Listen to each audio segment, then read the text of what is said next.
Recording in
Her Excellency Deputy Speaker of the People's Consultative Assembly of the Republic of Indonesia, Ibu Lestari Mordiat. His Excellency Coordinating Minister for Economic Affairs of the Republic of Indonesia, Bapak Airlangga Hartarto. His Excellency Minister of Youth and Sports of the Republic of Indonesia, Bapak Haji Zainuddin Amali. His Excellency Co-Sherpa of G20 Indonesia, Ambassador Dian Triansyah Jani. Excellencies, Secretary Generals, Deputies of Indonesian ministries and agencies. Excellencies, Ambassadors. Their Excellencies, Governor of the Special Capital District of Jakarta, Bapak Anies Baswedan.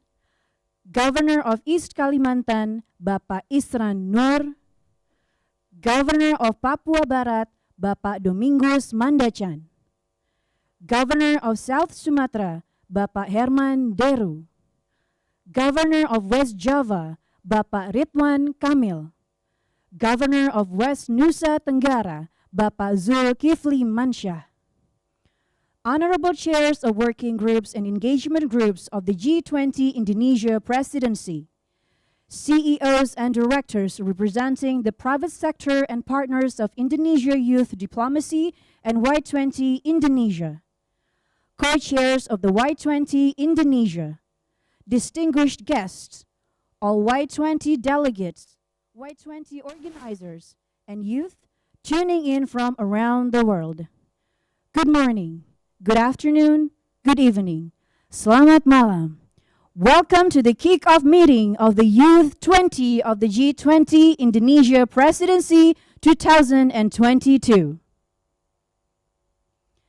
We are coming to you live from Jakarta, Indonesia.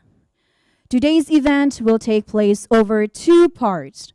First, we will have our distinguished ministers deliver their remarks, followed by Y20 brief by one of our Y20 co-chairs, and then videos prepared for you by the Y20 organizing committee. The second part will be a talk show of our Troika representatives. Distinguished guests, ladies and gentlemen, without further ado, the inaugural keynote speech by His Excellency, the Coordinating Minister for Economic Affairs of the Republic of Indonesia, Bapak Airlangga Hartarto. Your Excellency, the floor is yours.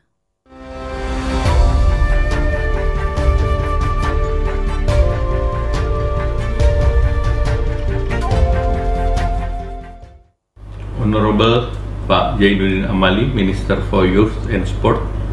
Honorable Bu Retno Marsudi, Minister for Foreign Affairs, Co-Sherpa G20 Indonesia, Excellencies, distinguished guests, ladies and gentlemen, and young people of G20 nations and invitee countries. A very good afternoon. First and foremost, let us praise God Almighty for His blessing and that has allowed us to gather here today in good health as the Youth 20 Kickoff meetings. Youth are the engine of change because they are most adaptive to a development. They generate innovative ideas and interact quickly with technology advantage. I welcome the participation of the youth from G20 members invited countries, and most importantly from Indonesia in this meeting. As the young generation, you will bear the pattern of the global future, highlighted by the sustainability, diversity, and massive digitalization. Excellencies and distinguished guests, Indonesia G20 presidency will continue to mandate of the Seoul 2010 declaration to mobilize youth resources and build strong collaboration between community groups. This is in line with the meaning of together in the G20 presidency theme, recover together, recover stronger. It is possible to recover from pandemic with further collaboration. I would like to emphasize that the youth is a group of people whose action is stimulated by hope, by idealism, and new as well as fresh ideas. The spirit of togetherness, and central to this action is innovations. The strength of youth has also complemented in Indonesia historical journey, and I believe the role of youth is important in the progress toward more prosperity and better world. I strongly encourage that Y20 under Indonesia chairmanship to think outside of the box by exploring innovative and that could strengthen the core element of the Indonesia presidency, namely the global health system, digital-based transformation, as well as the energy transition. We are entering the third year of the COVID-19 pandemic, and challenges have been left unaddressed. Inequality and access to vaccines that is not equal among countries.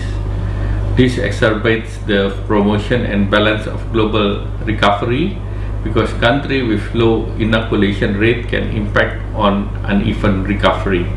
New strain will also continue to emerge. The Omicron is originated from a region with low vaccination rate, like African countries is less than 12% vaccinated. I believe that Y20 through its priority program, namely the youth employment and the fourth agenda on diversity and inclusions, can campaign for an elevated global vaccination rate, and the voice of the youth is the voice of the futures, and the youth voice is matter. With the youth advocacy, we can avoid the long-term impact brought by COVID-19, such as lower productivities, unemployment, and malnutrition. Colleagues, ladies and gentlemen, currently we are also facing the challenge of digitalization, which is proceeding further than expected, especially during pandemic. It is accelerated. I'm certain that youth are not just internet user, but also can participate in multi-internet based innovations. The issue of preparing the challenge of the futures of works and the implementation of Industry 4.0, it is important that allocation resources also will play a major role in the near future. Therefore, the structural transformations via reskilling, retraining, especially for the young people, are important, so they can adjust with the future of works. As the forum for future leaders, Y20 is expected to support the G20 in strengthening social and economic ties between the youth member countries in order to recover together, ensuring the policies that enables inclusive, strong, and sustainable growth in the context of recover stronger. And in that context, I would like to congratulate and appreciate the white paper initiated by Y20 that could stimulate healthy and critical, as well as can stimulate the discussion based on the availability of data that is available through this paper. I appreciate the priorities outlined in the white paper, such as youth employment, digital transformation, sustainable and livable planet, and diversity as well as inclusion. All of this topic is very important and can be based to our effort to steer stronger recovery in our today challenge. Distinguished guests and fellow brothers and sisters, I hope Y20 can reflect the solidarity of youth to support the Indonesia G20 presidency agenda and produce a sample for youth around the world, and especially for developing countries. I also hope that Y20 is a proof of the work of youth to unite the differences into the common strength as an inclusive value in G20. Y20 needs to engage to the vulnerable communities groups and work hard for the betterment of their livelihood. Allow me to reiterate my support to the inauguration of Y20 engagement group of Indonesian presidency as a platform to explore aspirations, to address challenge, execute program, and a wider impact as part of the resilience post-pandemic economy. I thank you, the organizing committee of Y20 and Minister of Youth and Sport, for the support of its program, as well as parties who are collaborating to make this thing happen. And I wish that under the chair of Y20 Indonesia, we can represent the voices of the young people for the betterment of the world. Thank you.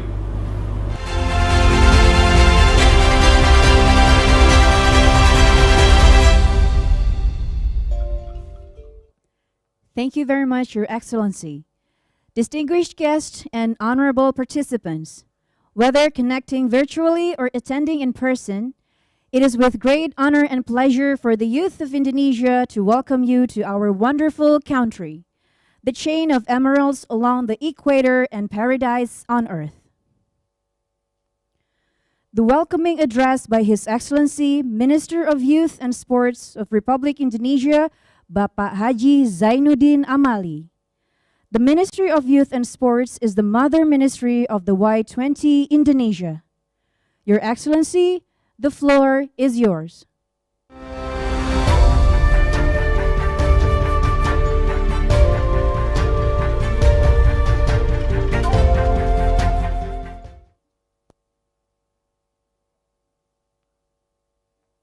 Yang terhormat Bapak Erlangga Hartarto, Menteri Koordinator Bidang Perekonomian Republik Indonesia.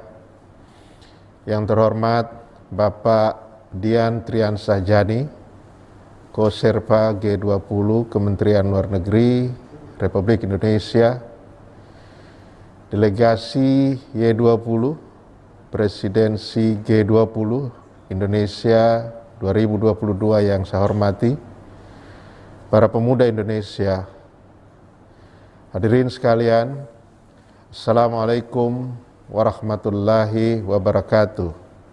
Selamat malam, salam dari Jakarta.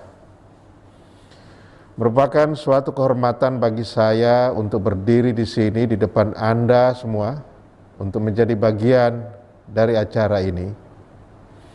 Saya senang menyambut delegasi pemuda dari seluruh negara G20 dan negara undangan lainnya. Saya ingin mengucapkan selamat kepada semua delegasi yang telah terpilih untuk berpartisipasi dalam Y20 Indonesia 2022. Saya juga ingin menyampaikan penghargaan saya kepada semua pihak yang terlibat, bahwa meskipun kita menghadapi keterbatasan akibat pandemi, kita tetap berusaha untuk membuat acara ini sukses. Para delegasi yang saya hormati, hadirin sekalian, kita tahu bahwa dalam 2 tahun terakhir, masyarakat dunia menghadapi tantangan global yang cukup berat akibat pandemi COVID-19, termasuk kaum muda. Pemuda sebagai bagian dari masyarakat yang terkena dampak pandemi dalam berbagai aspek, antara lain ekonomi, kesehatan, pendidikan, hingga sosial budaya. Kami berharap tantangan ini tidak mengurangi energi pemuda Indonesia untuk menumbuhkan semangat berlomba dalam merespon pemulihan ekonomi dan kesejahteraan. Pentingnya peran dan fungsi pemuda tidak diragukan lagi menjadi perhatian pemerintah. Dalam hal ini, kementerian dan lembaga terkait untuk dapat terus memanfaatkan segala potensi yang ada melalui penyadaran, pemberdayaan, dan pembinaan pemuda di berbagai bidang. Y20 Indonesia 2022 akan fokus pada 4 isu prioritas global, termasuk ketenagakerjaan muda.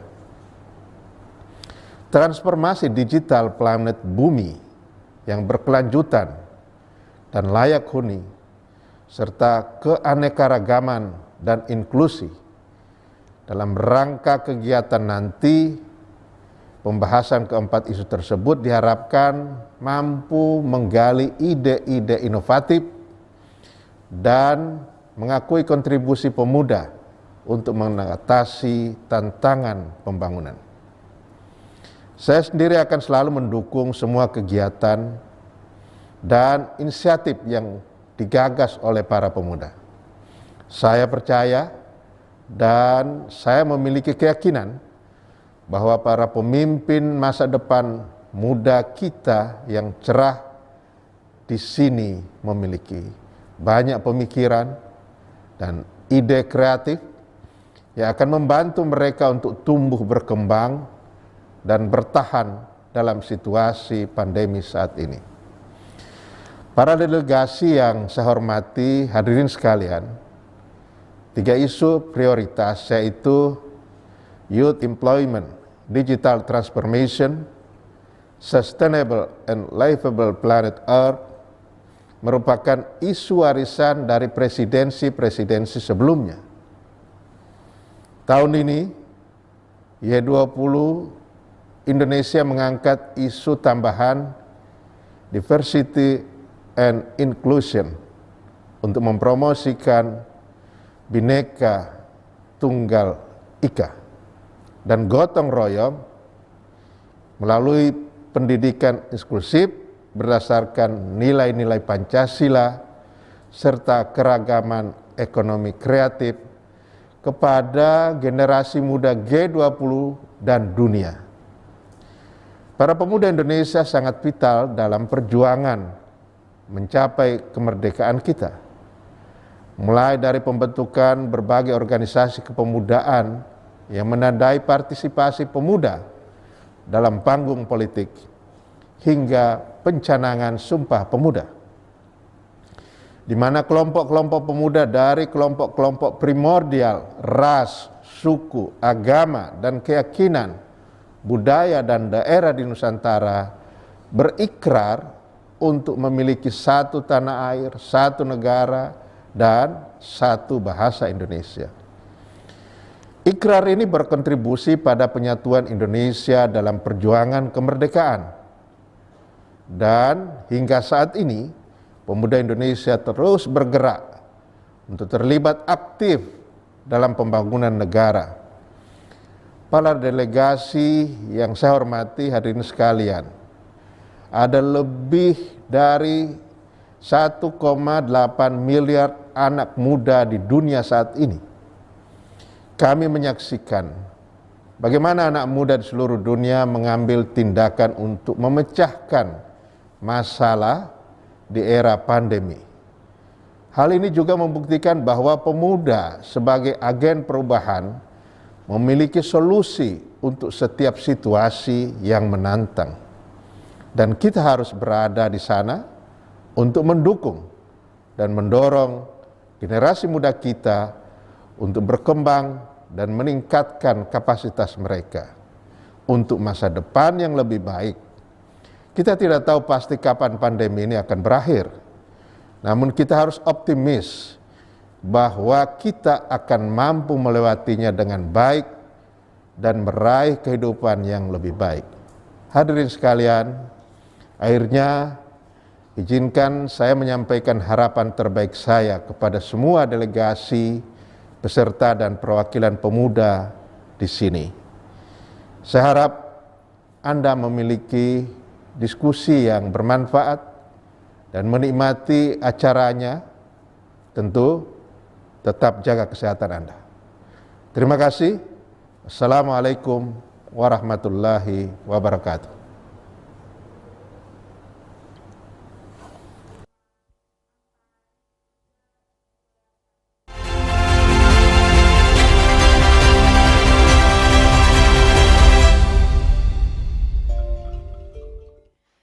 Thank you very much, Your Excellency. Next, we have an address from Her Excellency, the Minister of Foreign Affairs of the Republic of Indonesia, Ibu Retno Marsudi, herewith represented by His Excellency Ambassador Dian Triansyah Jani, Co-Sherpa of G20 Indonesia. Ambassador, the floor is yours.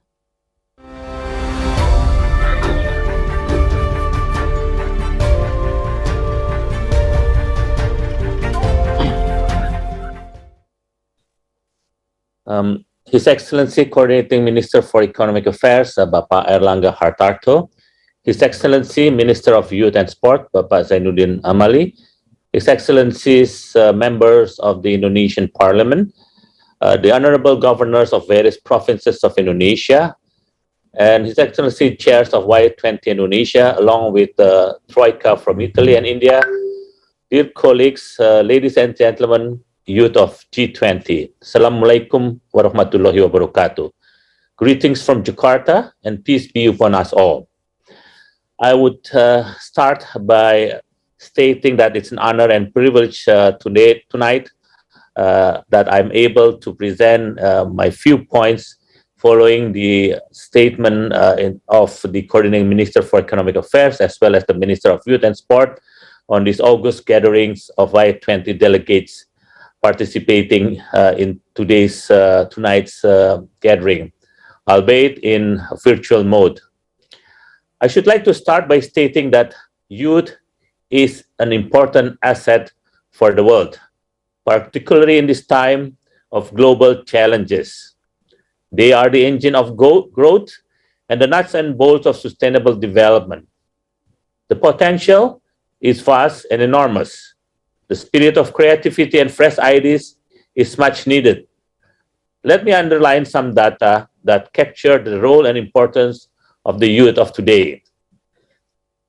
Indonesian youth in particular, with 64.5 million people, or approximately 24% of our total population, is a big demographic with a lot of potentials. And I'm very happy to see that they have been very active in various fields and issues ranging from arts, politics, sports, social engagement, political life, digital technology, startup, and environment, among others. Combining all members, the G20 has the power of approximately 1 billion young people. This is a crucial number, especially now. The pandemic has strained the global economy and development. Many people suffered more. Millions are unemployed, especially the low-skilled women and youth. The ILOs estimate that youth employment in G20 countries declined by 11%, almost 4 times more than for adults.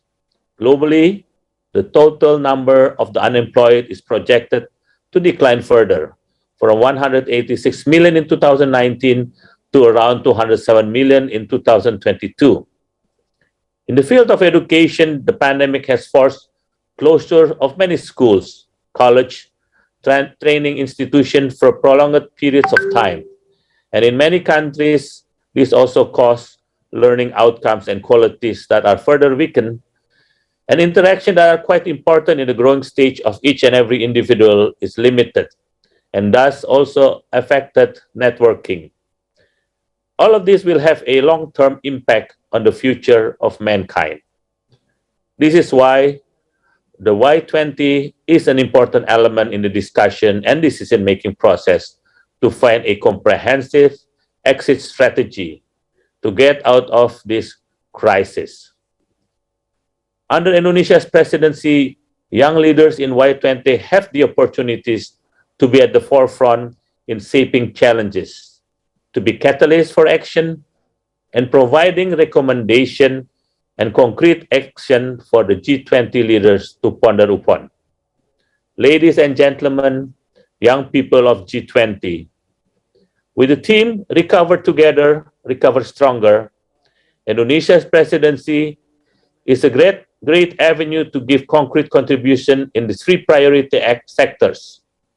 First, on global health architecture.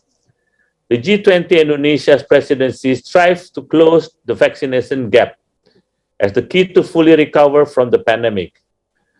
We wanted to ensure a global health architecture that are further enhanced, that will help peoples all over the world to be much healthier and able to come out from this pandemic in a much better shape. Second, on digital transformation, which is a priority for us all, which is to promote equal access, reduce digital divide, and ensure digital inclusion for all. Thirdly, on ensuring energy transition, to accelerate just energy transition, to encourage innovative financing and transfer of technology in assisting developing and least developed countries. We need to collaborate to ensure availability, accessibility of smart, clean, and affordable energy that will contribute to green and sustainable living. The youth has to play an important part in this regard. I understand that these priorities are well received and translated into the Y20 Indonesia White Paper. You have 4 papers that encapsulate the issues, from employment, digital, sustainable planet, to inclusion. My remarks are simply as this. On youth employment, this should contribute to development of competencies and skill, including for those who are disabled or in remote areas. Do not forget that there are many of your colleagues that needs your ideas, that needs your creativities. On digital transformation, where you have comparative advantage, this is a field that many youths are actively involved and provide countless opportunities from education, employment. There are issues of inequalities, digital divide, to name a few. You need to make ways for collaboration with those lacking the capacities. On sustainable and livable planet, relates to net zero emission target, which require technology and financing, connectivity, infrastructure, even to health and mental health. On diversity and inclusion, which is the DNA of Indonesia's G20 presidency, to make sure no one is left behind. The white paper is the first step forward in addressing today's complex issues. Hopefully, the white paper could be an important tool to stimulate discussion that will lead to recommendation. The next step is harder: how to turn challenges and issues into opportunities and concrete action. Many of your fellow youth all around the world is looking closely at what you're doing and what is transpiring in the Y20 deliberation, and whether there will be concrete actions that matters to their daily life. They are not looking for only words or sentences, but concrete action that affect their daily lives. I hope your deliberation will translate into collaboration and will not stop only in our presidencies, but also ensure that this collaboration mature into concrete actions that really matters. With all of you young leaders at the helms of the world, I am optimistic that the Y20 can make a positive contribution to the G20 in our presidencies. Ladies and gentlemen, dear colleagues, remember our presidency is held at an unprecedented time, but we have to rise up to the challenge. The youth have to show leadership. The youth has to open the path. I invite Y20, especially from Indonesia as well as other parts of the world, to come up with your best innovative, concrete initiatives, programs, or projects that can have real impacts on the three priority sectors. What you do today will matter for the future. I would like to close, dear colleagues, by quoting the late Nelson Mandela, which is quite a simple but very powerful quotation as follows. I quote, "The youth of today are the leaders of tomorrow." As simple as the statement may be, but it has deep in meaning.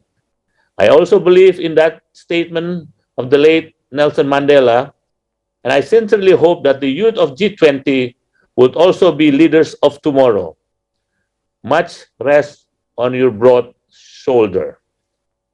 Not only for the youth of G20, but also how you are able to contribute in making the world a much better place to live in. I should like to underline, no youth should be left behind. No youth, whether in the developed economies or the far part of the developing world, should be left behind. I should like to close by congratulations to Indonesia's Y20 for this kickoff event, marking the start of the Y20 Indonesia's 2022.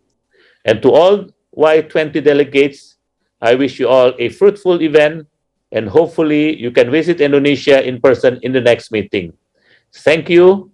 Stay healthy, stay strong, stay young, and stay united. I thank you.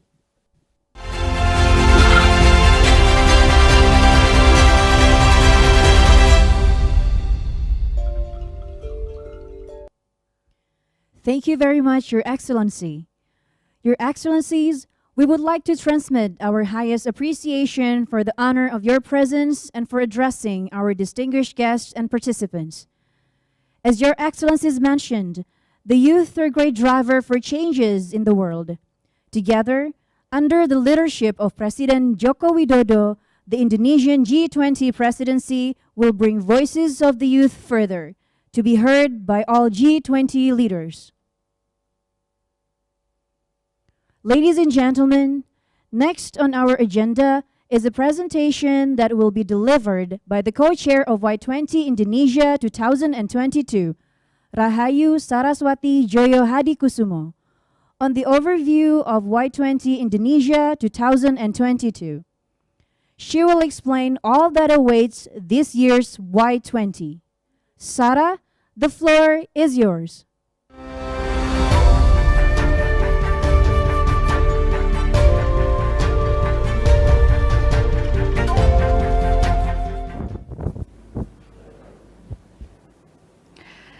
Assalamualaikum warahmatullahi wabarakatuh. Shalom, Om Swastiastu, Sukihotu. Your Excellency, Bapak Erlangga Hartarto, Coordinating Minister for Economic Affairs of the Republic of Indonesia. Your Excellency, Bapak Zainuddin Amali, Minister of Youth and Sports of the Republic of Indonesia. Your Excellency, Bapak Dr. Dian Triansyah-Jani, Co-Sherpa to the G20 Indonesia. Your Excellencies, Governor Anies Baswedan of Jakarta, Governor Ridwan Kamil of West Java, Governor Herman Deru of South Sumatra, Governor Zulkifli Mansyah of West Nusa Tenggara, Governor Isra Nur of East Kalimantan, and Governor Domingus Mandacan of West Papua. Tonight, we also welcome our fellow Troika countries, Alberta Pelino of Y20 Italy 2021, and Karanvir Singh of Y20 India 2023. And Y20 organizers from all G20 countries and the EU, welcome. A special shout out to all our esteemed selected Y20 delegates of all G20 countries and the EU, to all delegate observers, our knowledge partners, our amazing sponsors, and of course, all of you youths of the world who represent our future. Welcome to Y20 Indonesia 2022. Good morning, good afternoon, good evening from Indonesia to wherever you are joining us from around the world. My name is Rahayu Saraswati Joyo Hadikusumo, and I am part of the Y20 Indonesia 2022 Organizing Committee. My colleagues and I from the Y20 Indonesia Organizing Committee are so pleased and honored to welcome you to this year's Y20 in our dear country, the Republic of Indonesia. The Y20 Indonesia 2022 is organized by an organization called Indonesian Youth Diplomacy, or IYD. We are mainly comprised of alumni delegates of the Y20 through the years, as I myself was head delegate for Indonesia at the Y20 Saudi Arabia 2020. And my colleagues and I have worked tirelessly for the past year to ensure this Y20 is one that will be remembered well and serves the youth of the world as a representation of their voices for the future of our world. For the past 2 years, we have been faced with challenges unlike any we faced in our lifetime. And yet, our strengths in our empathy, creativity, innovation, and resilience have brought us this far. No one can deny that the youths have played a big part in the recovery effort of COVID-19. This year, our G20 presidency has set the theme of Recover Together, Recover Stronger, to reflect the belief that when we are united, we will always come out stronger, with nobody left behind. Y20 Indonesia 2022 has adopted that into our theme for this year. From recovery to resilience, rebuilding the youth agenda beyond COVID-19.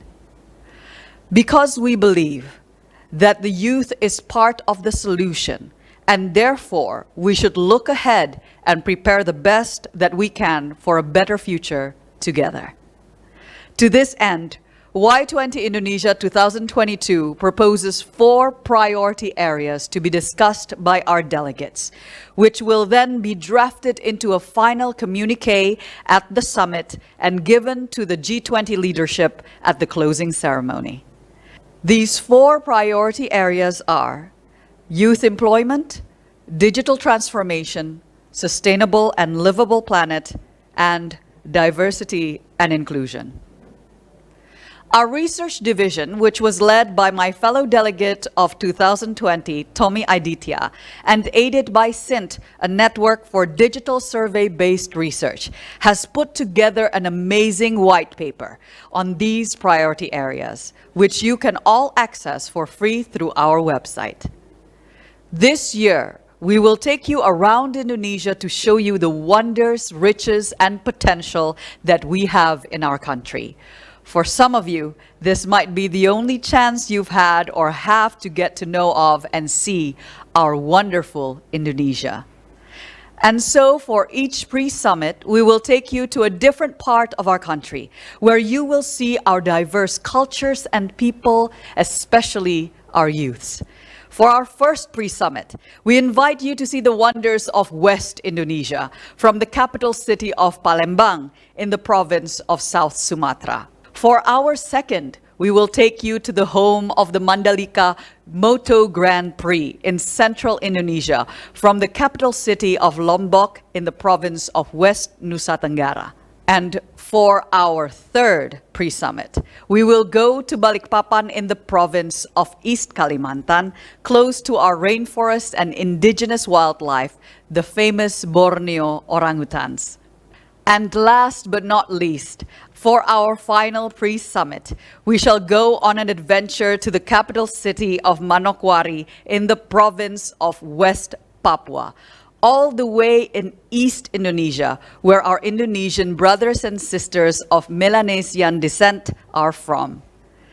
All of these will bring us to the Y20 Indonesia 2022 summit, which will take place in two cities, Jakarta and Bandung, on the 17th to the 24th of July 2022. We will have both virtual and hopefully in-person sessions, which will be available to follow along through our website. So for those of you who are interested to be a part of this prestigious event, please register yourselves through www.y20-indonesia.org, and we will keep you updated and in the loop. Now allow us to give you a better understanding of IYD as an organization and what we have done on the road to Y20 Indonesia 2022 through the following video. And after that, we'll take you through Y20 from its very beginning to now.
And now, it is with great honor and pleasure that I introduce you to the selected delegates of Y20 Indonesia 2022.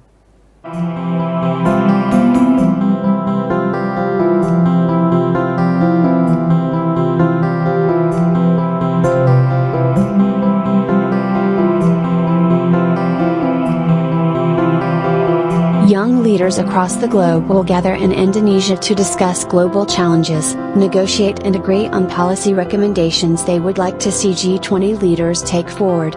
From the Americas, the delegates of United States of America,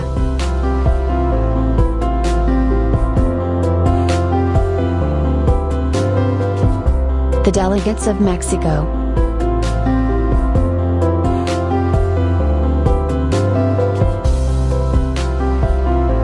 the delegates of Canada,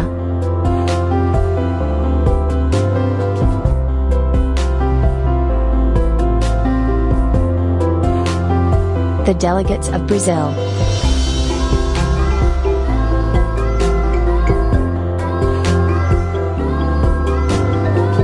The delegates of Argentina.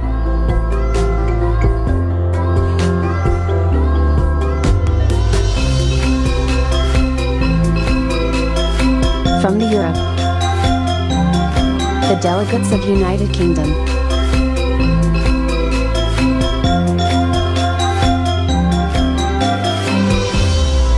The delegates of Russia.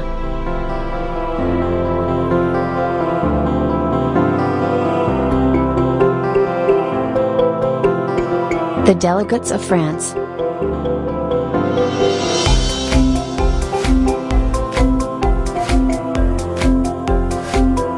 The delegates of Italy.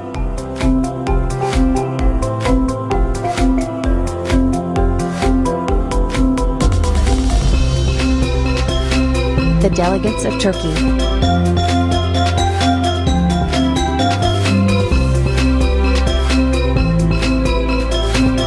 The delegates of European Union.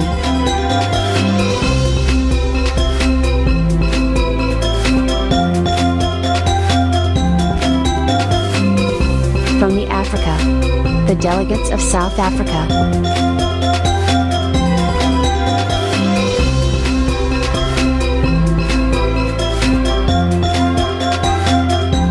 From the Australia. The delegates of Australia.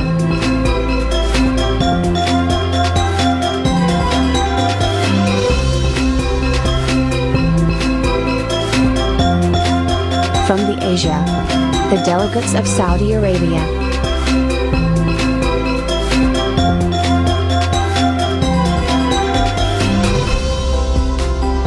The delegates of India.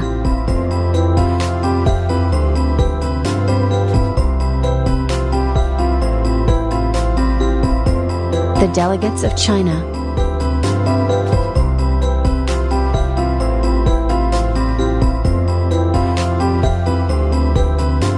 The delegates of Japan.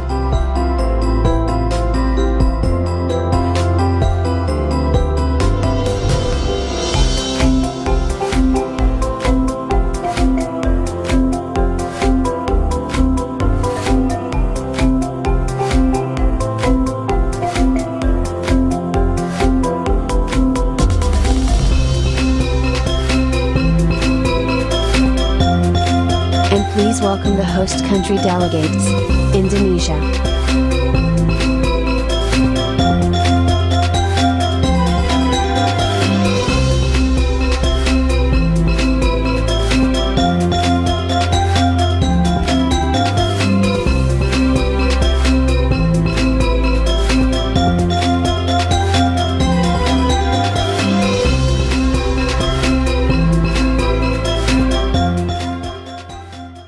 Congratulations, delegates! I am sure you have all gone through a rigorous selection process to represent each of your countries and union.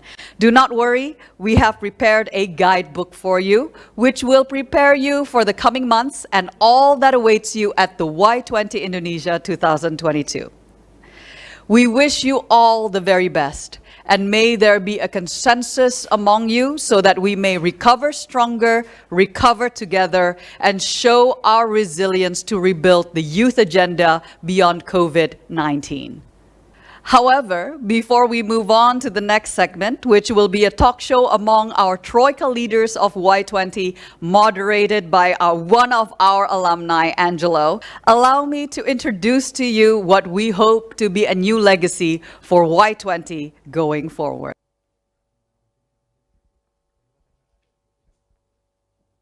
The Y20 Awards is a chance for any youth leader and youth organization to showcase their initiatives to the world.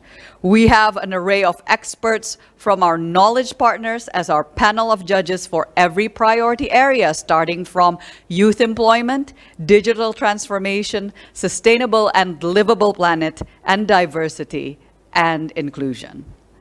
The finalists will have their videos shown on our website and at the pre-summits, and the awardees will be invited to attend the summit in July, along with receiving different prizes attached with the Y20 Awards.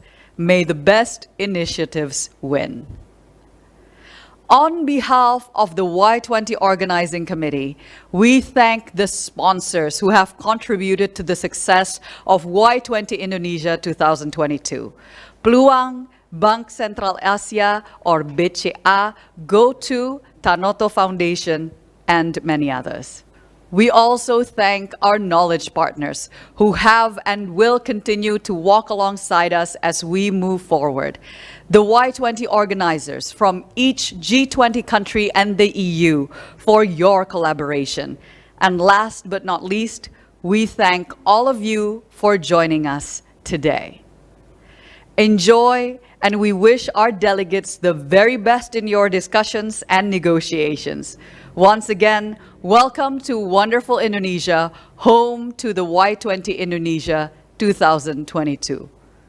Wassalamualaikum warahmatullahi wabarakatuh. Om Santi Santi Santi Om. Good morning, good afternoon, and good evening to you all.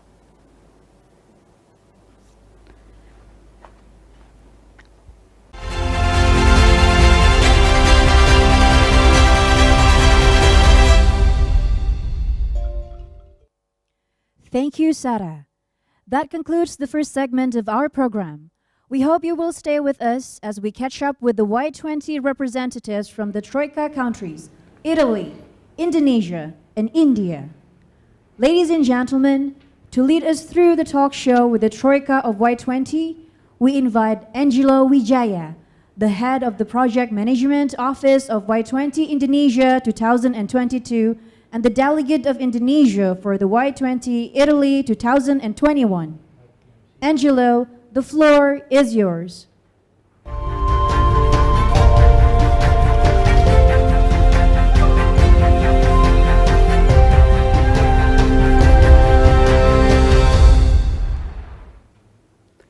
Good evening from Jakarta, Indonesia. Welcome to the kickoff meeting of Y20 Indonesia 2022. Before we begin, once again, we would like to thank the continuous support to Y20 Indonesia from all stakeholders here with us today. Your Excellency, Deputy Speaker of the People's Consultative Assembly of the Republic of Indonesia, Ibu Lestari Murdiat. Your Excellency, Coordinating Minister for Economic Affairs of the Republic of Indonesia, Bapak Erlangga Hartarto. Your Excellency, Minister of Youth and Sports of the Republic of Indonesia, Bapak Zainuddin Amali. Your Excellency, Co-Sherpa of G20 Indonesia, Ambassador Dian Triansyah Jani.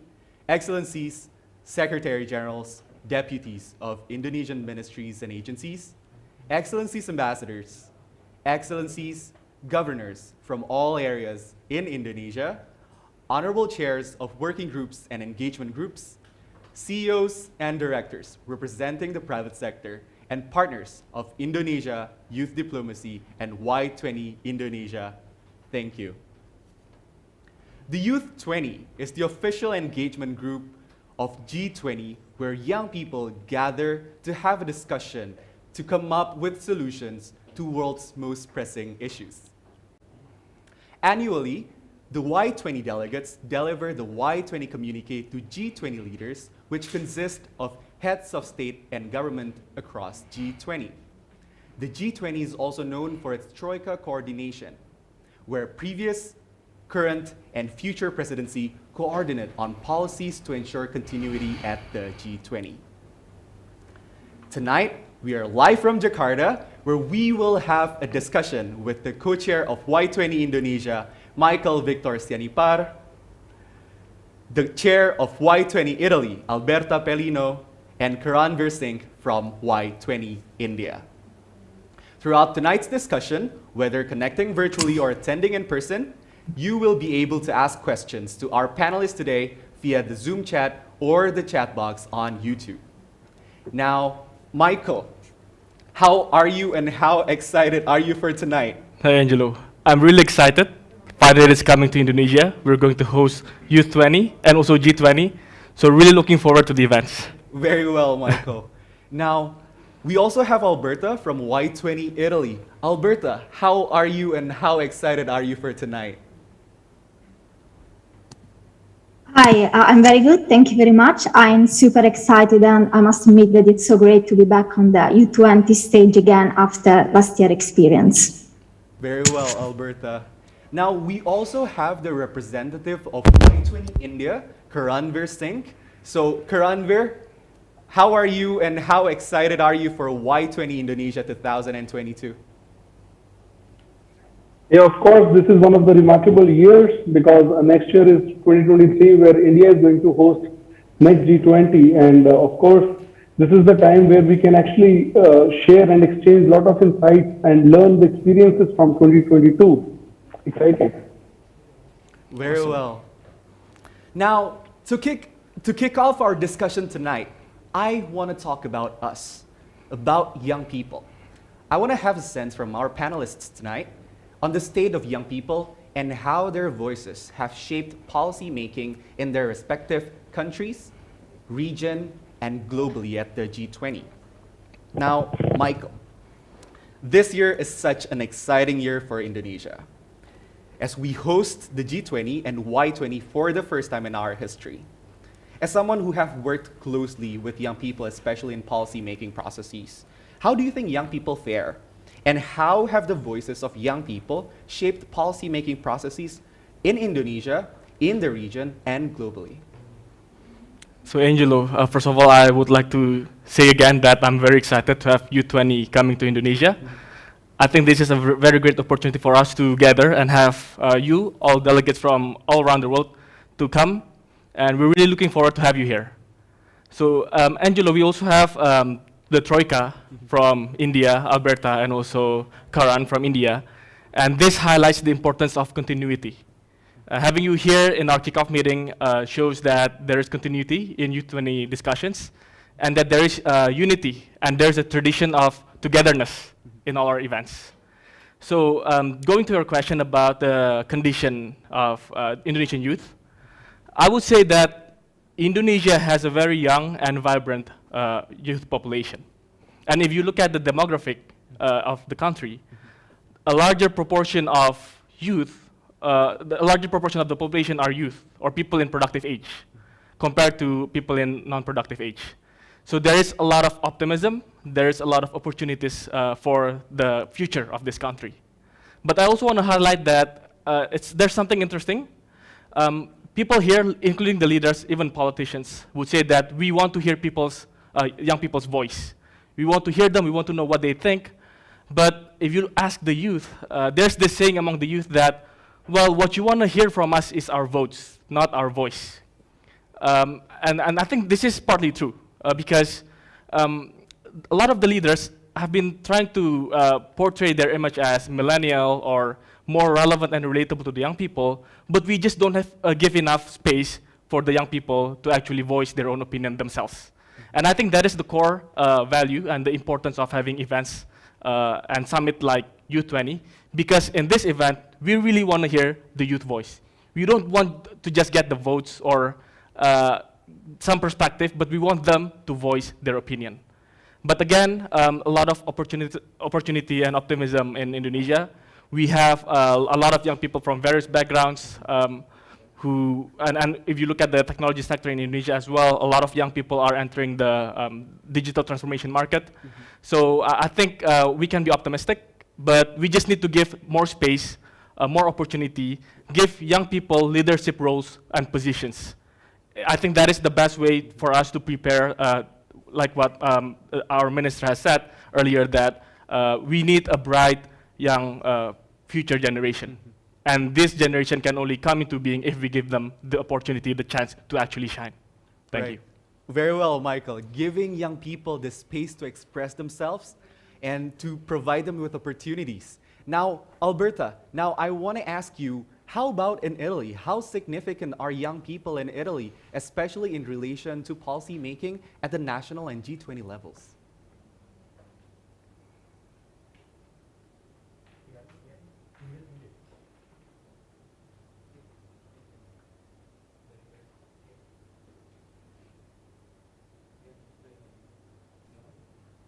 Udah. Right. Alberta, can you unmute yourself?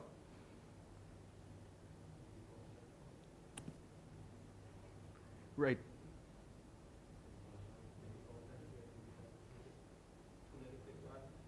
Okay. Great. Can you? Yeah, it was saying that it was not possible to unmute myself. Now I think that it's working. Thank you very much.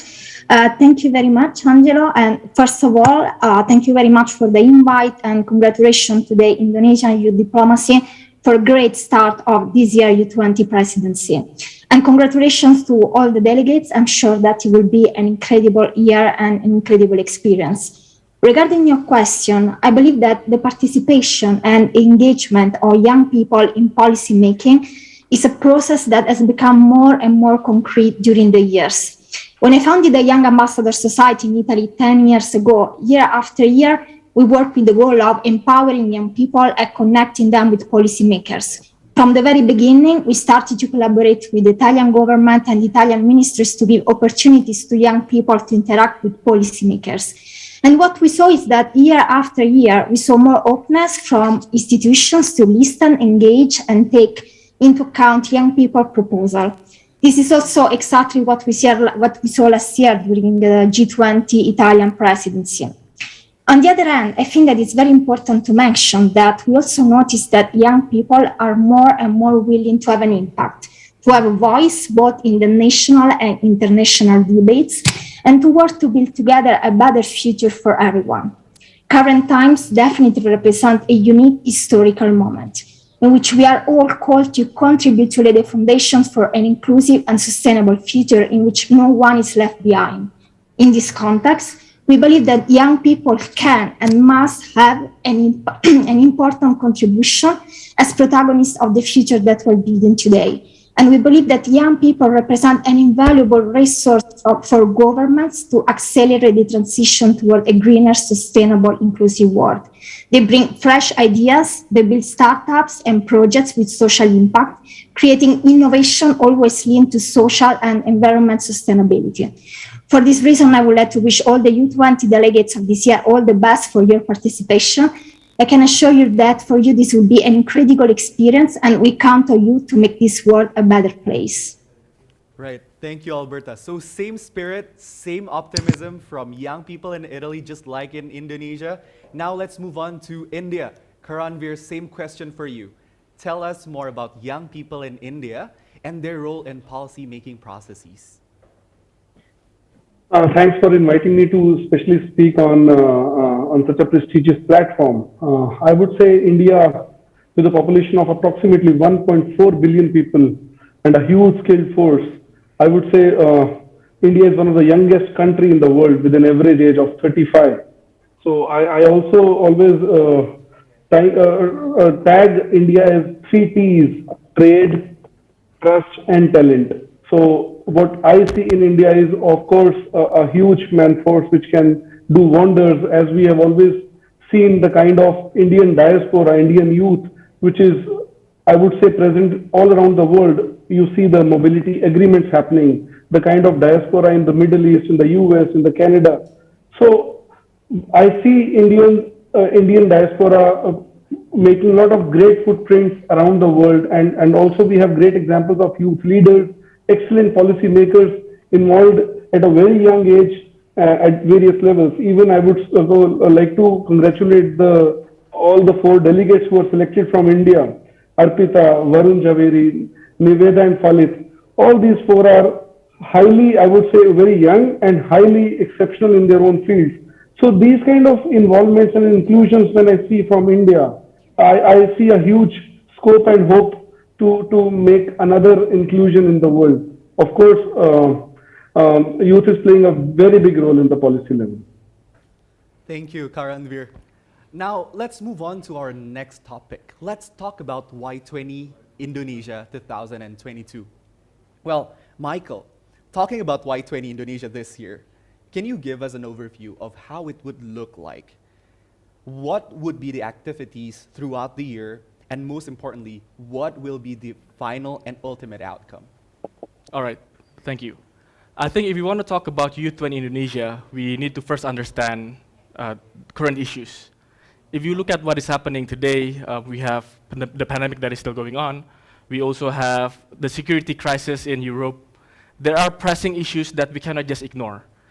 I think coming to the meeting, we can't just not acknowledge what is going on around us, in our countries, in the world, in our regions. We need to first accept, acknowledge that problems exist.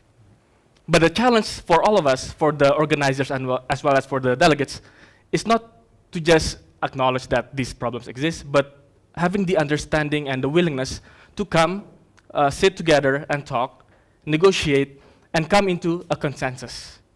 You know, I thought that given the pandemic and then climate change, it will be much easier for young people and our leaders to agree on solutions, but apparently that's not true. What we see today is that it is so easy to divide us. It is so easy to pit one country against another. So easy to pit one people against another people. So that is the mindset that we need to change. Coming to Y20 Indonesia, and this is what I hope will happen in G20 and also Y20 Indonesia, is that we learn to see commonalities and accept differences, not that we ignore the differences, but to agree that we can't continue to live on like this. We need to come to a conclusion and a consensus, solutions. So there will be many events, as my colleague has shared earlier, Sarah has shared. We will have 4 priority issues, and then we will have 4 pre-summit events, and then the summit in Jakarta and Bandung. All these events, hybrid, and the summit, we hope that all delegates will be able to come. All these events are there for the delegates to talk and to negotiate and reach a consensus. We will showcase the base of Indonesia, the best of Indonesia. We will showcase what our people is like, the diversity that we have, the strength in our unity. And we hope that can be an example and that can be an inspiration for all of us, that when we come together at the summit, we can reach an agreement, a communique, that we will deliver with pride and dignity to our leaders. And tell them that, look, you cannot fight about all these issues and national interests. Not that we don't agree that there are problems and differences, but the youth have agreed on a better future. The youth have reached a consensus. And please listen to us. I hope that is gonna be the message that we can deliver to all the leaders in G20 countries. Right, very amazing, Michael. I really like your answer. Coming from acknowledging that we have a problem, discussing the problem, and coming up with solution. I think that is a very powerful message, and that young people can come together to also have a voice by themselves. Now, let's take a step back to last year. I was the delegate of Indonesia to Y20 Italy, but since we have the chair of Y20 Italy, I want to ask her personally. So, Alberta, how was Y20 Italy? What were the activities that were most memorable for you? And how did you engage delegates, stakeholders like the UN or the World Bank, and the government to ensure that the Y20 communique was well integrated into the G20 Leaders Declaration? Thank you very much, Angelo. And I must say that I totally agree with everything that Michael said. I think that the right spirit for the U20 is to have an agreement, a consensus, like having all young people, all delegates coming together to create and to think about solutions. Having said that, also for us last year was very complicated because we were in the middle of the pandemic. And of course, the pandemic and the crisis, it in particular young people. With young people that have lost their job, face a decrease in working hours. Young people have also faced disruption in learning, in education. And all of this contributed to increase inequalities in our society.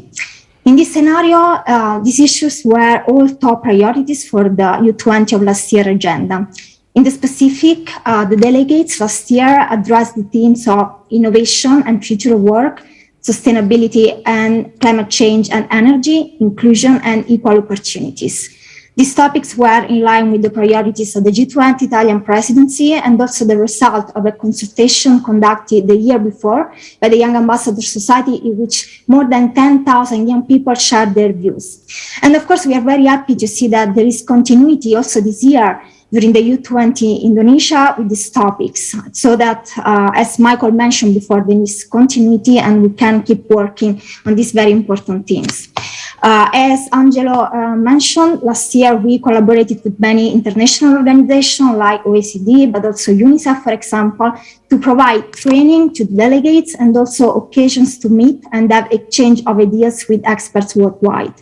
And of course, there were negotiation meetings for the delegates before and during the summit.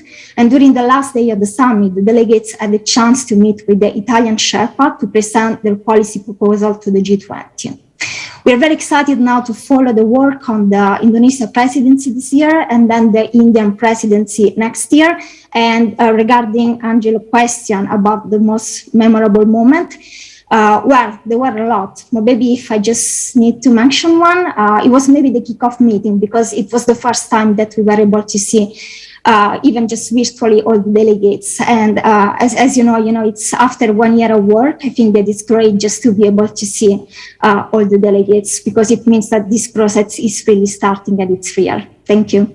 Right, thank you, Alberta. Now, I'd like to remind all the participants, whether you're joining virtually or attending in person, you can ask your question through the chat box on Zoom or the chat box on YouTube, and we will ask your questions to our panelists tonight at the end of this session. So now, as we all know, next year, Y20 will be hosted in India. Karanveer, what is your vision for Y20 India 2023? I would say this is a big question to answer at this platform. Hearing all the great insights from Alberta, from the kind of learnings we had from Italy last year, and now is the time to learn from the Indonesian presidency. I believe still a lot to learn and accept the realities and do more through 2023 in India. I would say India is going to make a big impact at a global level, not just G20. I think it's better to learn more through this presidency Indonesia this year, and then would be the right time maybe to share the view at a broader level. Absolutely. So learning from previous presidency and as well as ensuring continuity between the Troika and the policies that we discussed at the Y20 level. Now, I want to move on to the next topic, which is on how the Y20 inclusively engages young people. So this year at Y20 Indonesia, one of the topics that we will be focusing on is diversity and inclusion. Indonesia's 270 million population come from more than 1,300 ethnic groups and speak over 700 languages. How did the Y20 ensure inclusiveness in its processes? Equally important, the G20 consists of major economic powers, which include emerging markets, middle-income countries, and developing economies. How have we fared in ensuring the voices of young people from those countries and economies are heard too? So I'd like to open the floor, so who would like to take this question first? I can maybe bring my experience from last year. Absolutely, Alberta. Absolutely. Thank you very much, Angelo. I think that this is extremely important, and this was a very important point for us. To give you some example, for example, last year, what we did is the first time we organized 3 consultation sessions with youth association worldwide, and they were very successful. We had very huge participation. We brought together more than 100 youth associations representing more than 1 million young people internationally to share their ideas and policy proposals on the Y20 teams. Furthermore, we launched a global survey and also a contest on social media, again with the goal of involving in the process more young people worldwide as possible. All those initiatives were open to young people from all over the world, so not only the G20 countries. And of course, I hope that the Y20 process will always be more and more open and inclusive in the years to come. And I'm sure that the Indonesia presidency and then the Indian presidency will do a great job on that. Right. So following on that, right, Michael, what is your strategy in ensuring that the voices of young people are represented and the interest of young people in Indonesia are represented at the G20? Yeah, I think that is exactly why this year we decided to have diversity and inclusion as one of our priority issue, because not that it has not been discussed before, but especially this year, we see that diversity as our strength, Indonesia's strength. So we really want to highlight the importance of diversity and inclusion. And how are we doing, what are we doing to ensure that we are also being inclusive this year? So we have conducted a highly selective and rigorous selection for our delegates. And I can assure you, and I'm glad to say that the 4 delegates that will be representing Indonesia are the best that we have. And they come from different backgrounds. They come from government sector, they come from the civil society, NGO sector, and the private sector. So they will be able to explain the experiences of young people from different sectors. But more than that, the reason why we have 4 pre-summits in 4 different areas of Indonesia, and then the summit in Jakarta and Bandung, 2 major cities, is because throughout the events, I understand that this is a global event, this is G20, U20, but at least within Indonesia, we want to make sure that our delegates will go all over the country. To Palembang, to the city of Mataram, and to the city of Manokwari, Balikpapan, and then Jakarta and Bandung. Because we really need to hear their voice. We are creating platforms that the U20 organizer is preparing right now to get as much voice as we can. And even beyond Indonesia, we also want the ASEAN voices, the countries in Southeast Asia, to be represented. Not only we will help voice their opinion, but we want them to be a part of G20. That's why we have ASEAN observers in the event. And with regard to representing G20 as a whole, we have conducted a survey. This is in collaboration with CENT, as a research institution, that we have done, and we got 5,700 respondents from all G20 countries. So I think those are means that we have done to ensure that we are inclusive and that we are hearing voices. But my last point is, this is also a question that I want to ask to the delegates. When you come to Indonesia, being a part of the U20 summit in Indonesia, will you be representing your voice, your country's voice, or the youth voice? I think all of the above are important and are true.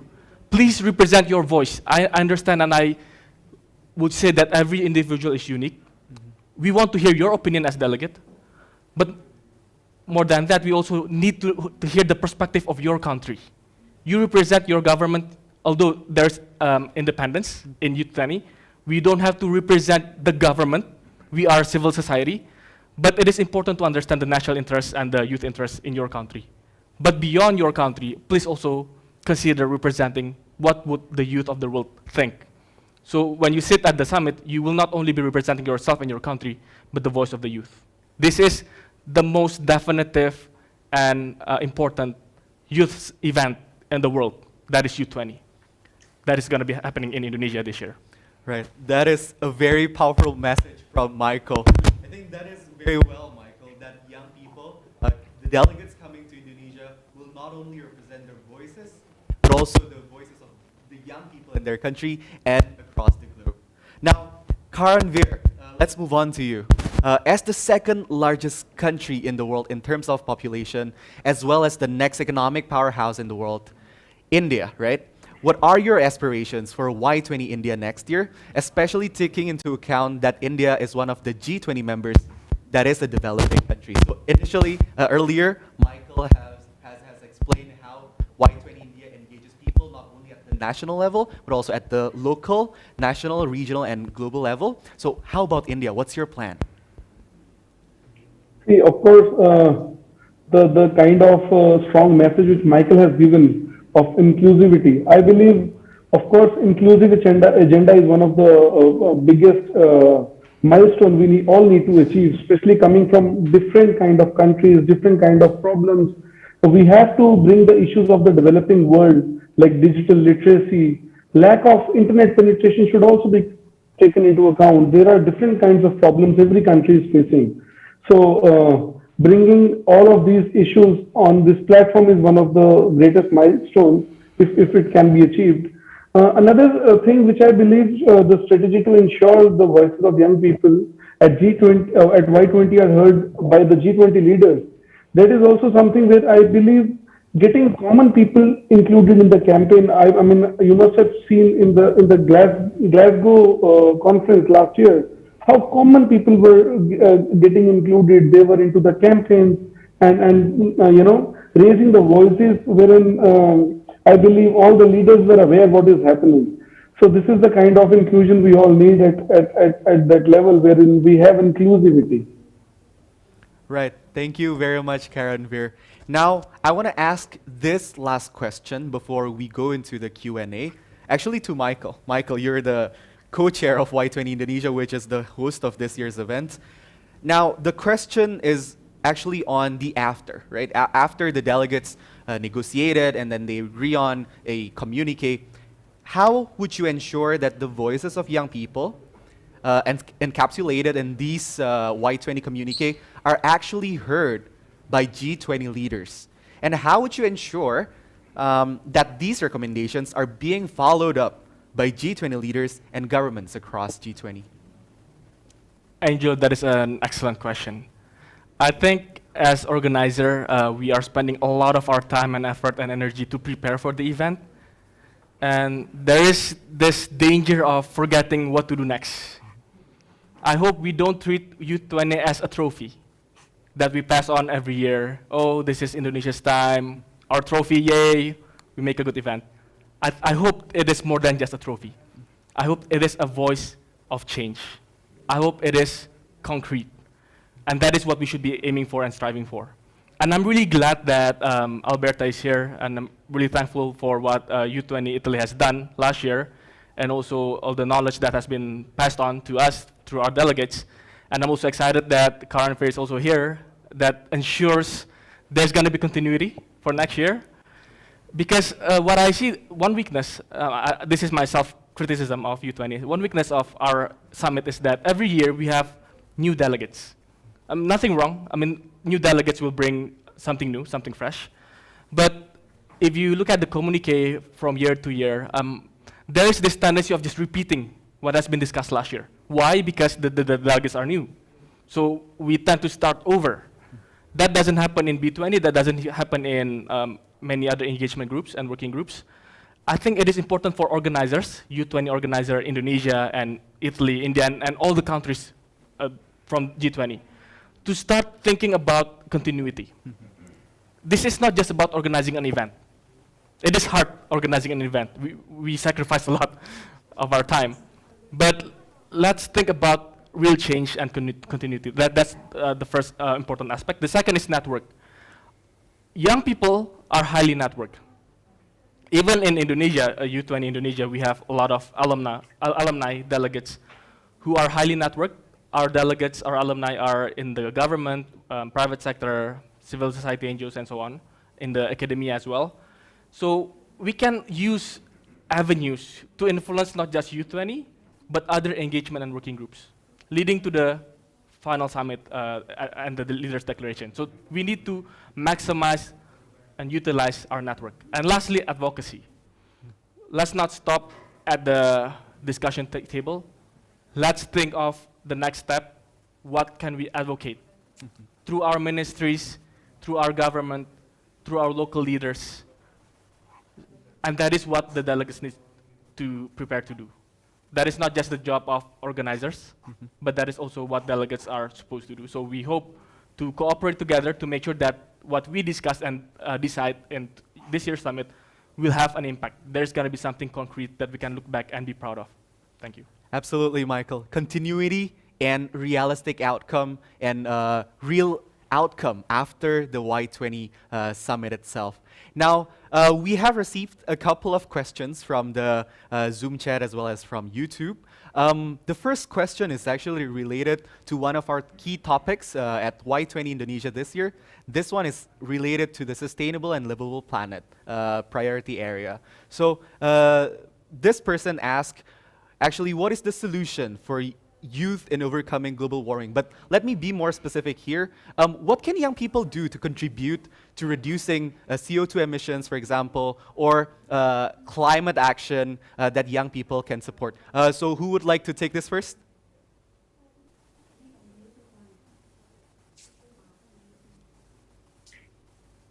Maybe I can start. I mean, this was like a very, very important topic, as you know. for us last year.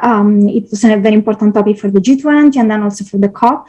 Well, I think that in terms of what we can do as like young people, I think that we can make sure that our lifestyle is more sustainable. You know, of course, like sustainability, it's a big thing, it's a big issue. And everyone has a role and responsibility in the society. Of course, the big companies, of course, the governments, but also like every single person. I think that making choices and to have like daily more sustainable choice, like about recycling or what we wear. You know, there is all these issues about sustainable fashion and also the issues related to food. So if we make right choices day by day, I think that we can all have an impact. And you know, all these things about sustainability and climate change is also started from young people. And I think this is absolutely great. So in terms of what we do, I think that we can think a lot about our lifestyles. In terms of the G20 and U20, of course, the ambition can be also bigger than that. So we also can think to what the entire society, to what companies and government can do. So of course, there are two stages, right? What we can do as is individual, and then what we can think that the society and governments and company can do. And this is what we can address at the U20 level. Absolutely.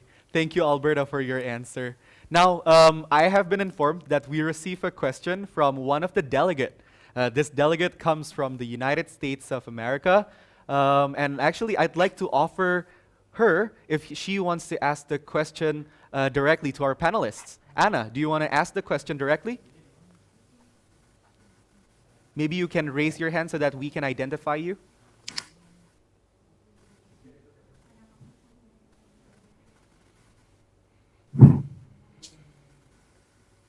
And once we identify you, we will ask you to unmute yourself so that we all can hear your question.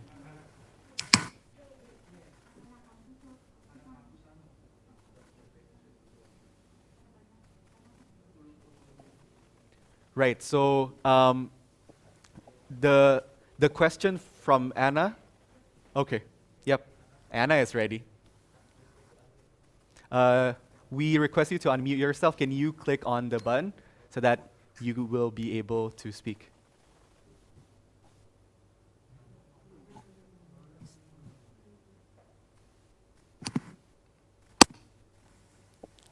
All right. Yeah, someone had to unmute me, but this is great. Thank you so much. Your distinguished organization has done a wonderful job in this kickoff meeting, so I really thank you for that.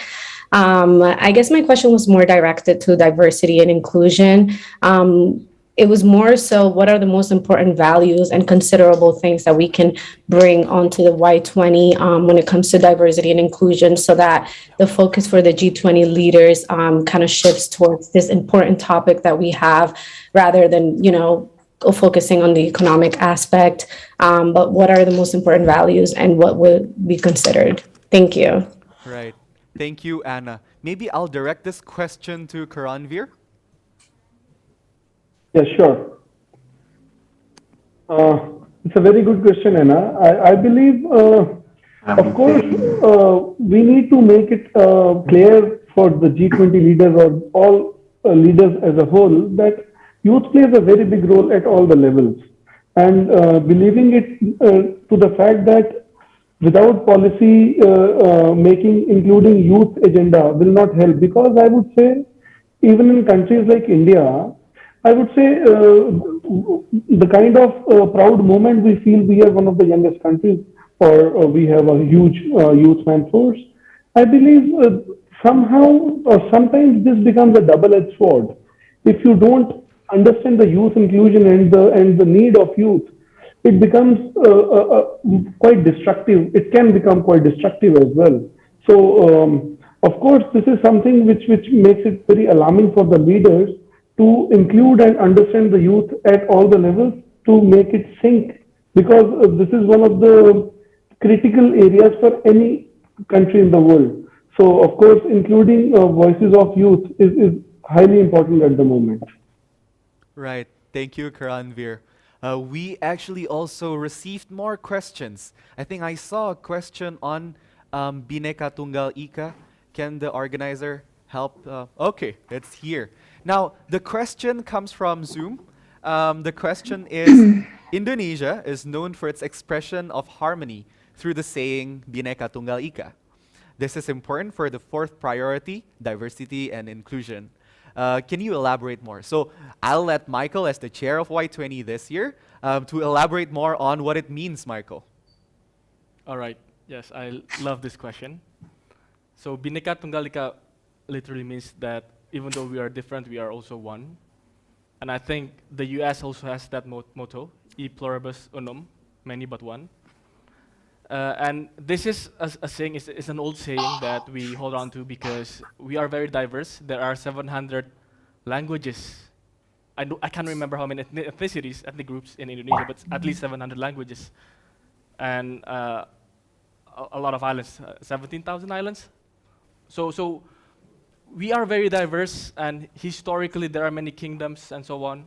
But when we decided to become independent, all the founding fathers agreed that, all right, instead of looking at the differences, we acknowledge the differences, but we need to be one, to be strong, to be respectable, and to be prosperous. That is the ideal that our country has, and that has guided our democracy. So we respect people's opinion in the country because we know that we are different. We come from different ethnicities, different religious groups, different background, but we are one. And I'm sure it's not just Indonesia. I'm sure that is also true in India. That is also true in many other G20 countries and all over the world. And I hope that can be our motto for G20 and for the world. We are many, we are different, but we are also one. Let's look at the similarity that we are humans, that there is humanity, that we respect the dignity of a person. When we see one another, we don't just see numbers, but what we see is their experience, identity, hopes, ambitions, dreams, and that after all, we are alike. So that is Bhinneka Tunggal Ika for us, for Indonesians. Right. Many but one. And the strive to find commonalities between the different people. Now, we also received more question. The next question actually comes from Vadim Kuznetsov. The question is very interesting, and the question goes to Alberta. The question is, what was the most passionate or heated debate point during the Italian Y20? So, Alberta. Thank you very much, Angelo. Maybe you can help me answering this. Anyway, I think that, to be honest, all of them, because as I said before, the main things were sustainability and then digital innovation and inclusion and diversity. I really think all of them, and maybe one thing that we notice also in the precedent years is that sometimes the discussion, it's very passionate just because, of course, there are different points of view. You know, we come from different backgrounds and different experiences.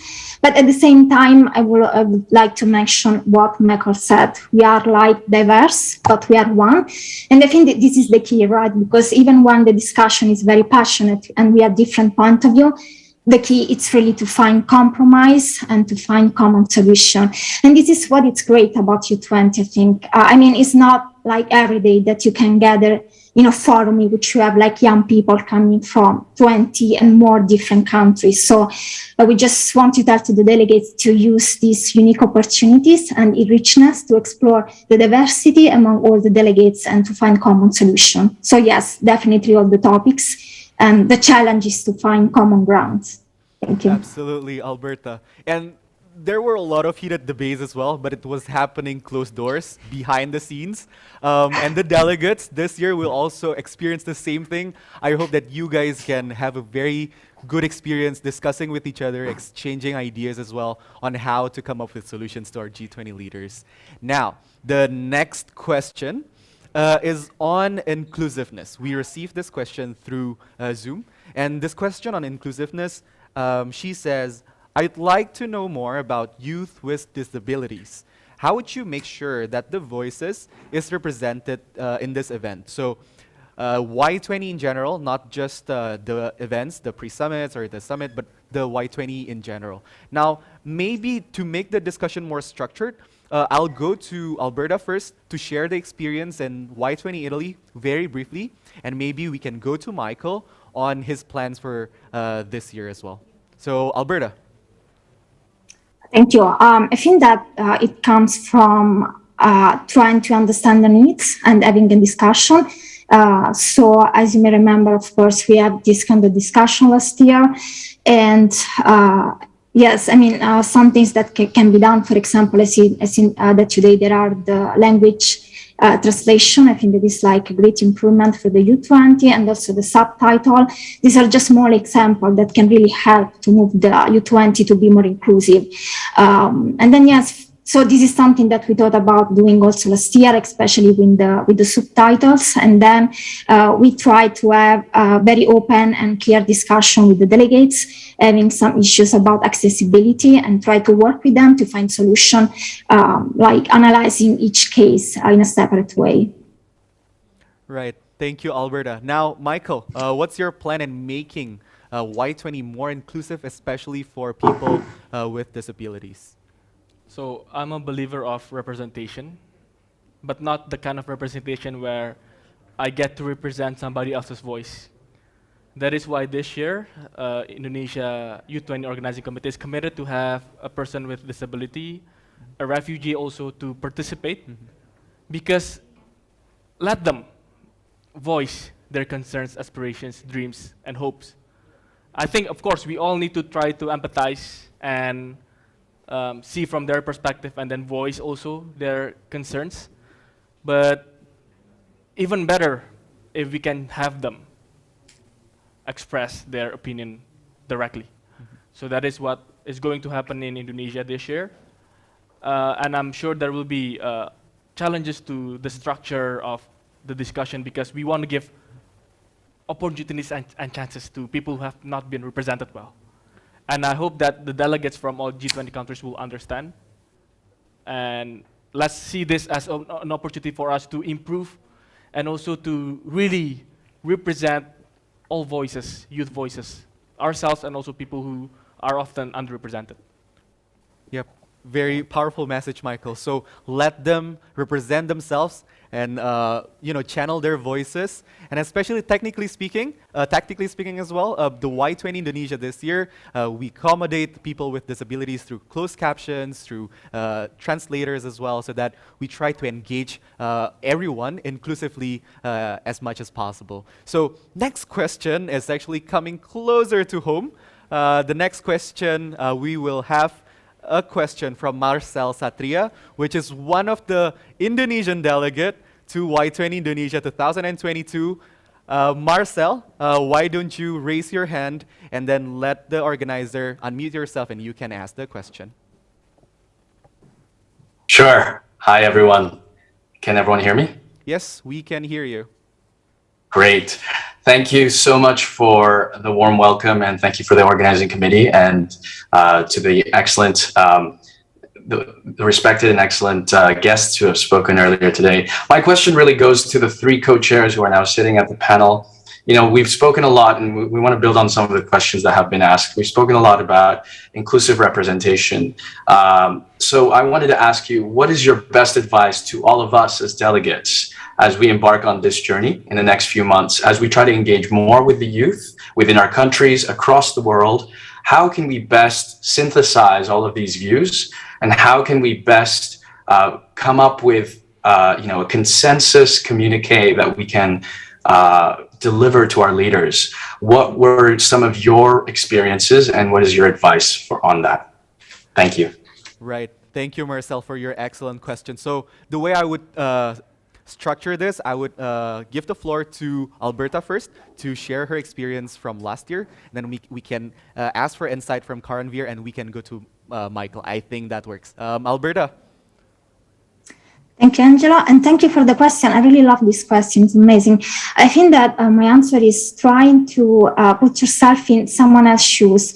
One of the biggest things, also we're talking about this before, is that of course we come with different background and different experience, but I think that it's really important to think about what other people think. I think that we can find common ground and common solution, and to work to a funnel communicate that is more inclusive, taking everyone's opinions into account. We start to think about not just our problems, our situation, but other people's problem and other people's situation. And I think that this is also the power of the Y20, because sometimes if we live in Italy or in Europe, maybe we are not totally aware of the problems and issues that maybe there are, for example, in Indonesia. But through the dialogue, thanks to the Y20, we can build this knowledge and these sensibilities to the world issues. So yes, I mean, my suggestion is really try to listen. It's not just like about you or your national issues, a problem and priorities, but it's really try to share, to learn from the others and trying to understand which one are the problems and the issues that the entire world and young people in all over the world are facing. So just trying to listen, and think about the others more than yourself, maybe. Absolutely, Alberta. So compassion and empathy to other people. Now let's go to Karanvir. Do you have any views on that? Karanvir, I think you need to unmute yourself first. Yeah, thank you. Okay. I would break this question in three C's. I would say we first need to communicate, then cooperate, and then collaborate. And some of the best examples which we learned about this is pandemic, how we see when all those crises were happening around the world, how countries were collaborating, how they were cooperating. I mean, there were times when there were no PPE kits, no masks, no sanitizers, even there were challenges of oxygen cylinders, and how countries were collaborating at that massive level. So this is the great message to learn from them, how inclusiveness and oneness can make a great impact and save each other altogether. Thank you, Karanvir. So Michael, just very briefly, what's your view? All right, I have two answers. I hope they're going to be brief. The first one, I think the summit is going to be, the output of the summit will depend on the input.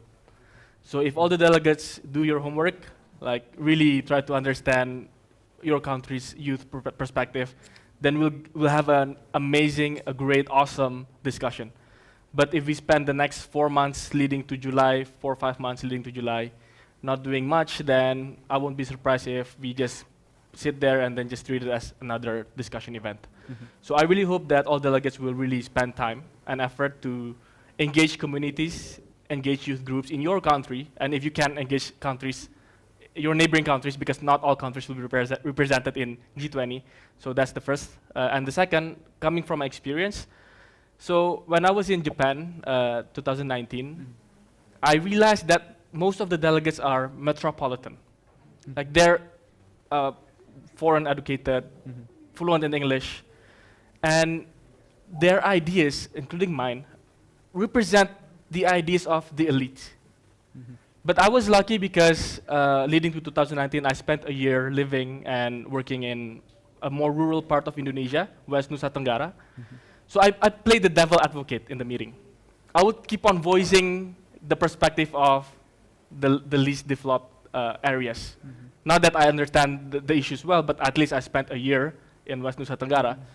And there was only one other person among the U20 delegates who also voiced the same perspective. And I think that's going to be challenging for all of us. The fact of the matter is, I think the youth who will be representing their countries in U20 would most likely be educated youth because, well, you know about this opportunity and you can utilize this opportunity. I think there is privilege. I'm just going to be frank. So we need to do an extra effort to really understand youth who are not as privileged as ourselves and try to bring their perspective to the table. That is very important. Right. Thank you, Michael. I actually heard about your experience at Y20 Japan as well and how passionate you were on advocating the voices of young people, especially coming from rural areas as well. I actually saw one question from Saudi on the lessons from past delegates. Can the Y20 organizers try to find that question? Or maybe we can move on to another question while we're doing that. There will be a question from a Saudi delegate, Saeed Bazroun. Saeed, if you can raise your hand so that we can identify you and unmute yourself.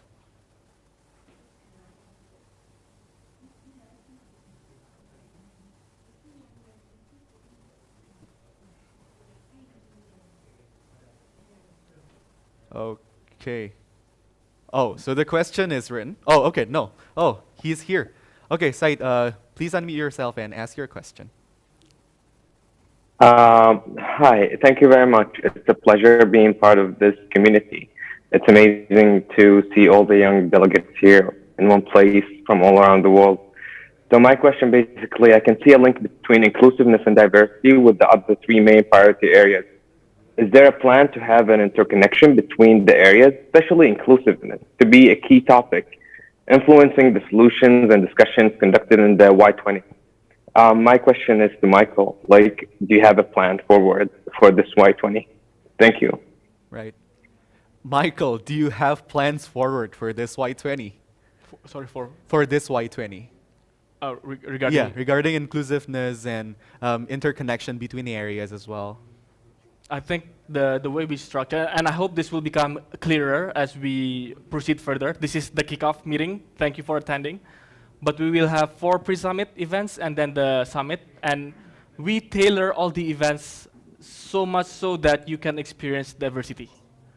At least the diversity in Indonesia. I hope all the delegates will bring your diversity to the summit. But the areas that will be represented in our pre-summit venues are from different areas of Indonesia, and trust me, they're very unique, like from one city, from one region to another. And I understand that the pandemic is still going on. There will be challenges to travel, but I would encourage the delegates to come visit Indonesia, not just for the summit in July, but we actually want to welcome you to come to the pre-summit events in March, in April, in May, in June. So almost every month. But we realize that it's not realistic for all of you to come every month. But if some of you can come, and maybe this is more realistic for delegates who are closer to Indonesia, but we would love to have you. And if you do have the chance to come to the pre-summit events, we'll make sure that you can see the different faces and aspects of the country and the diversity that we have. And I hope that experience can contribute to the richness of the discussion. I believe that discussion is more than just thoughts. It's also part of experience. So that is the role of the organizer, to make sure that the experience will support the discussion. Absolutely, Michael. Now, we have more questions, but unfortunately, the organizer has reminded me that this is going to be the last question. And this last question will come from Elke Esmeralda from the United States of America. So if you can raise your hand so that we can identify you, and we will ask you to unmute yourself. Hello, good morning, good afternoon, distinguished guests, panelists, and delegates. My name is Elke Esmeralda, and I have a question that's very relevant to this summit. Like many coastal cities around the world, Jakarta is unfortunately sinking more and more each year. How will this be included as an educational piece during the Y Summit this year to benefit all delegates? Right. Thank you. Absolutely. So, I can see that you're very excited about, the learning throughout the Y20 Summit. And actually, some of the days throughout the summit will be hosted in Jakarta. So Michael will tell you more about it. All right, Elke, this is a very interesting question. And I think this has been a concern even among Jakartans. We live in Jakarta, Angel and I, we both live in Jakarta. And it's always on the news. Oh, we're sinking, like in the next 10 years, 20 years, and so on. Hence, the reason why President Jokowi has decided to relocate the capital city to Kalimantan, Borneo Island.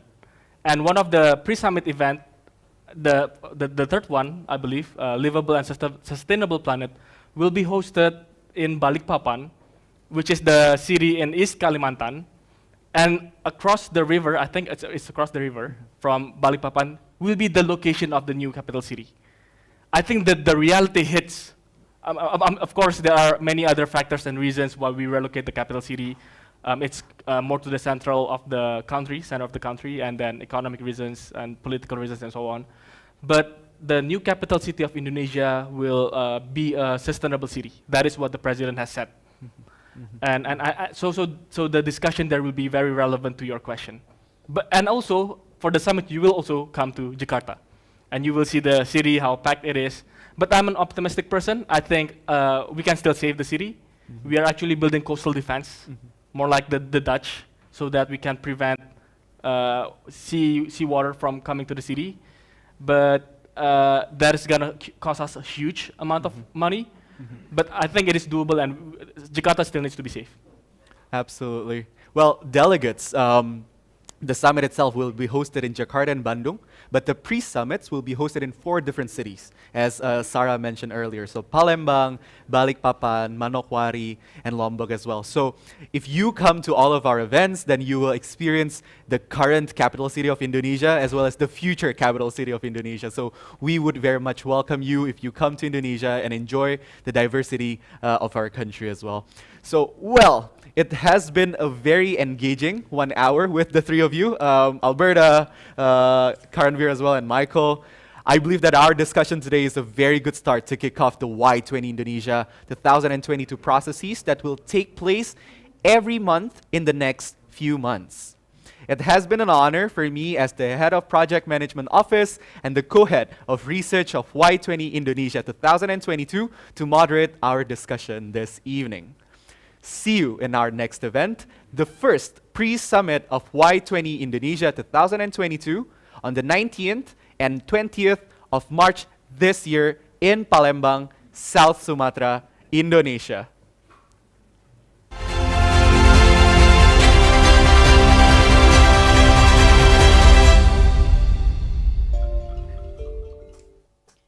Excellencies, distinguished guests, participants, ladies and gentlemen. On behalf of the Y20 co-chairs and the organizing committee, Indonesian Youth Diplomacy, we would like to thank you for attending the kickoff meeting of Y20 Indonesia 2022. Terima kasih, selamat malam, and see you in our next event.